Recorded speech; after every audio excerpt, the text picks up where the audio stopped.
Hello hi friends. Pallavi Prashanth గెలవలేదని ఇన్ని రోజులు ఒక బాధ ఉంటే, గెలిచినాక ఎవడెవడో తీసుకొచ్చి ఏదో కేసులు పెడుతున్నారు. ఆ కేసులు అంటున్నారు. తర్వాత ఇంటర్వ్యూలు ఇవ్వండి అని చెప్పేసి జనాలు వెళ్ళడం, అతని మీద ఇంటర్వ్యూ కేసులు దాని దీని అన్నీ ఇంకా మీద వచ్చేసి గెలిచిండు. కొంచెం ఆగి తీసుకుంటే అయిపోతుంది కదా, మీరు అన్నారు కదా అది ఇది అనేసి జనాలు ఫుల్ హంగామా చేస్తుర్రు.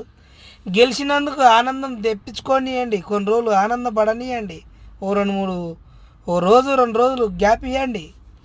అంతేగాని పల్లవి ప్రశాంత్ గెలిచిండు ఇంక అది ఇది అనేసి, అతను ఎవరో ఒక అతను మా ఇల్లు కూలిపోయిందని ఒక ఇంటర్వ్యూ పెట్టిండు, చూసి ఆదరిద్దాం.